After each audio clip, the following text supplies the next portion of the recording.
English channel. Basically मैं English की basic knowledge को लेकर वीडियोस अपलोड करती हूँ। आई होप आपको मेरे वीडियोस पसंद आते होंगे और वो आपके लिए इन्फॉर्मेटिव होते होंगे। लास्टली मैंने आपको टेंस के बारे में समझाया है।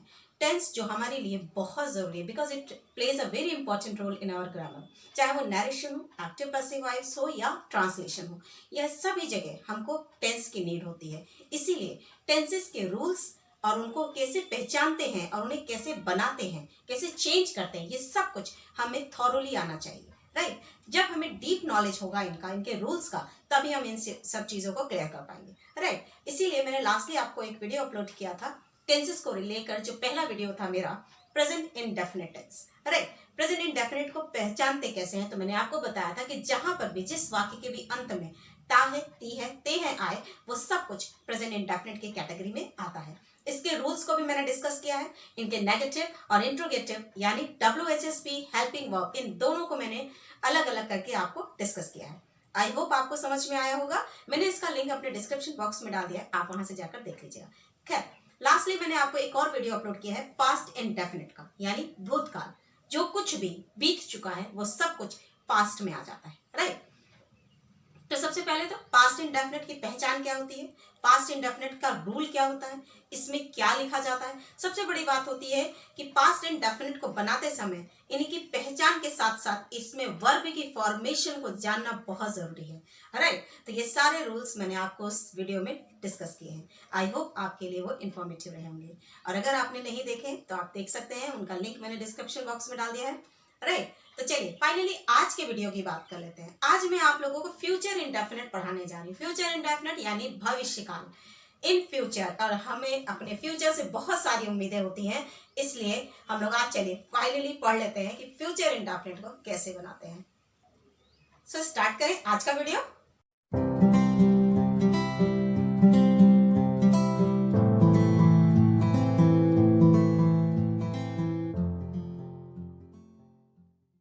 इंडेफिनिट यानी फ्यूचर, भविष्यकाल। राइट भविष्यकाल, जो कुछ भी फ्यूचर में होने वाला है दैट इज ऑल भविष्यकाल। क्लियर। अब बेटा इसकी पहचान कैसे करते हैं, इस टेंस को समझते कैसे हैं, तो आपको मैं बता दूं इसकी पहचान होती है कि इस वाक्य के अंत में गा गी गे वाले शब्द आते हैं, इनसे ही आप इनको पहचान लेंगे। क्लियर। अब चलो इनके रूल को चेक कर लेते हैं।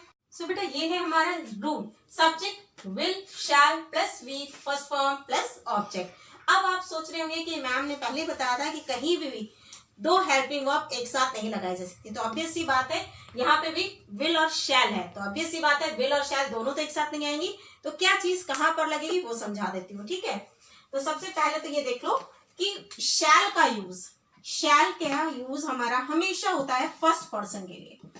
किसके लिए? फर्स्ट पर्सन के लिए। फर्स्ट पर्सन हमारे होते हैं आई और वी, यानी सब्जेक्ट में अगर हमारे पास आई और वी है तो हमेशा उसके साथ शैल का यूज होगा। क्लियर हो रही है मेरी बात। उसके बाद बचता है विल, जिसका यूज सेकेंड पर्सन और थर्ड पर्सन के लिए होता है। क्लियर। ये सब मैंने प्रोनाउन में आपको सिखाया है, यू, ही, शी, इट, दे, ये सब कुछ, या किसी के भी नाम के आगे भी विल का यूज होगा। फिर से क्लियर कर लो कि शैल का यूज फर्स्ट पर्सन यानी आई और वी के साथ ही होगा। अगर आई और वी से बना हुआ सब्जेक्ट है तो हमें यूज करना है शैल। क्लियर।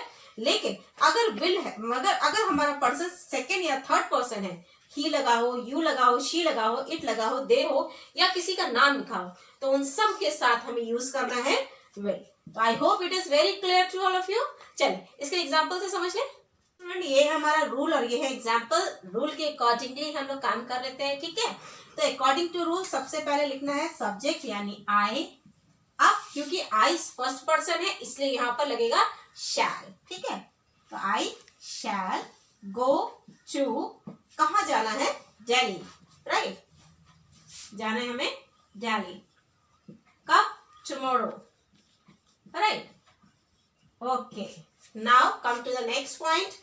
तुम परीक्षा की तैयारी समय से करोगे, की तैयारी समय से करोगे, तो पहले तो यू लिख लें, यू के साथ विल लगेगा क्योंकि ये सेकेंड पर्सन है। तैयारी करोगे, यू विल प्रिपेयर फॉर किसका? Exam, exam in time, right? This is your second sentence. Third one, Ram अपना भोजन स्वयं पकाएगा, वापस से गागी गे है, ठीक है? तो राम यानी सब्जेक्ट, सब्जेक्ट थर्ड पर्सन है, इसलिए will क्या करेगा? Cook. Ram will cook his own food, right? own food. That's it. ये हो गया हमारा फ्यूचर इंडेफिनिट का अफर्मेटिव यानी पॉजिटिव सेंटेंसेस, राइट? चलिए अब इसके आगे चल लेते हैं नेगेटिव पे.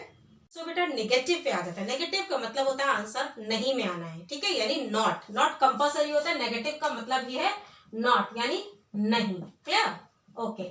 चलिए अब इसके रूल को देख लेते हैं एक बार. Subject plus will not oblique shall not, verb की first form plus object. Similarly वही सेम एग्जांपल रूल है इसका कि शैल का यूज हमें लगाना है आई और वी के साथ, बाकी सब में विल अदर, ठीक है? यानी फर्स्ट पर्सन के लिए शैल, बाकी सारे सेकंड और थर्ड पर्सन के लिए विल. क्लियर? चल हम शाम को टहलने नहीं जाएंगे, ठीक है? तो आगा यहाँ पर आएगा हमारा we shall not go for walk in the evening. In the evening. Clear? Okay. Next, तुम उसकी सहायता नहीं करोगे. You will not help him. वह तुमसे प्रश्न नहीं पूछेगा.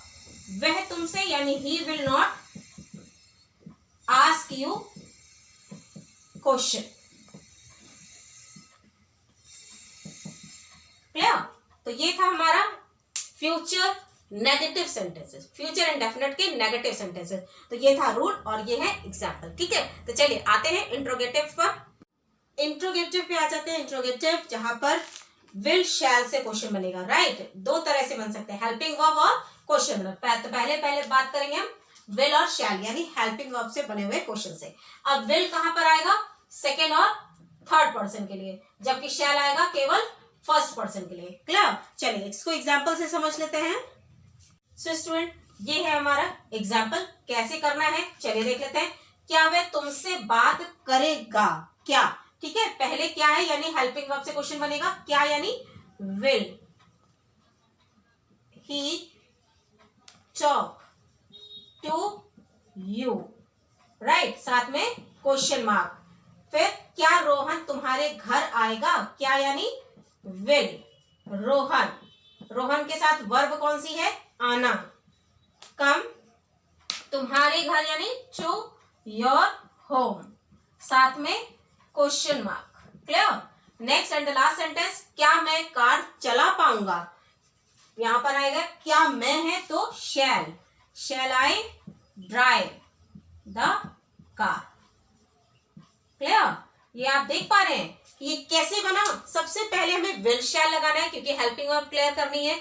उसके बाद सब्जेक्ट, देन आफ्टर वर्ब और उसके बाद क्वेश्चन मार्क. क्लियर? ये लर्न रखिएगा, ठीक है? चलिए आ जाते हैं क्वेश्चन वर्ड वाले इंट्रोगेटिव सेंटेंस कैसे बनते हैं. अब आ जाते हैं हम लोग WHS से बने हुए इंट्रोगेटिव सेंटेंसेस में. तो सबसे पहले रूल चेक कर ले. रूल है हमारा WHS what, when, where, how many, ये सब कुछ, राइट? प्लस विल और shall. Clear? Will oblique shall लिखा है यानी कि विल और शैल अलग अलग. अब विल और शैल मैं आपको पहले ही बता चुकी हूं कि शैल का यूज हमेशा फर्स्ट पर्सन के लिए होगा, राइट? जो आता है हमारा आई और वी के लिए. क्लियर? जबकि विल का प्रयोग दो और टू और थ्री पर्सन के लिए यानी सेकेंड और थर्ड पर्सन यानी you he she it they, इन सब के लिए या किसी के भी नाम के लिए विल का प्रयोग होगा, राइट? सिंपली आप इतना याद रखिए कि आई और वी के साथ शैल, बाकी सब में विल का प्रयोग होगा. क्लियर है? चेक. प्लस सब्जेक्ट लगाना है, देन वर्ब की फर्स्ट फॉर्म, देन ऑब्जेक्ट और फिर question mark. Question mark compulsory है बिकॉज क्योंकि ये इंट्रोगेटिव सेंटेंस है, राइट? कभी कभी करेक्शन में भी ये चीजें आ जाती है, पंक्चुएशन में ये चीजें आ जाती हैं. क्लियर? तो हमें याद रखना चाहिए कि कहाँ पे फुल स्टॉप, कहाँ पे क्वेश्चन मार्क लगाना है. क्लियर? चलिए एग्जाम्पल देख ले. सोहन कहाँ रहेगा, राइट? सोहन कहाँ रहेगा. और एक चीज मैंने आपको पहले भी क्लियर की है कि जब WHS से बने क्वेश्चन होते हैं तो उनमें क्वेश्चन वर्ड जो होता है वो कहीं मिडल में लगा होता है, ये उसकी पहचान है.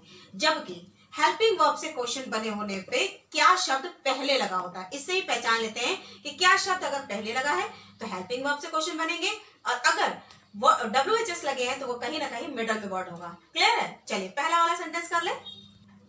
सोहन कहाँ रहेगा, राइट। अब आप देख पा रहे हो यहाँ पे वर्ड आया है कहाँ, ये है हमारा WHS वर्ड। तो सबसे पहले इसको लिख ले वेयर। वेयर, अब हेल्पिंग वर्ब विल या शैल, क्योंकि सब्जेक्ट कौन है, सोहन है। सोहन कौन होता है, सब्जेक्ट होता है, लेकिन थर्ड पर्सन, राइट। तो थर्ड पर्सन के लिए हमने लगाना है वेयर विल सोहन। सोहन का एस कैपिटल रहेगा, वजह यह है कि एस सोहन नाम है और किसी का भी नाम की स्टार्टिंग हमेशा कैपिटल लेटर से होती है। Where will Sohan stay, right. ये हो गया क्वेश्चन मार्क, ये हो गया हमारा पहला सेंटेंस, राइट। ओके, तुम किसके साथ दिल्ली जाओगे, whom will you go to Delhi with, sign of interrogation, ये कंपल्सरी है। वह अपनी समस्या कैसे सुलझाएगा, तो वह यानी ही, यानी कि थर्ड पर्सन, तो how will he solve his problem. Clear है? और साइन ऑफ इंट्रोगेशन। ये थे हमारे WHS से बने हुए interrogative sentences, right. I hope आपको मेरा ये वीडियो अच्छा लगा होगा, ये जरूर आपके लिए इन्फॉर्मेटिव रहा होगा। अगर आपको वाकई में ये इन्फॉर्मेटिव लगता है तो मेरे वीडियो को लाइक करिए, ज्यादा से ज्यादा शेयर करिए, और मेरे इस चैनल पर अगर आप नए हैं तो उसे सब्सक्राइब करिए, साथ में लगा हुआ बेल आइकन प्रेस करिए ताकि आप तक मेरी वीडियोस की नोटिफिकेशन सबसे पहले पहुंचे। Thank you and have a nice day.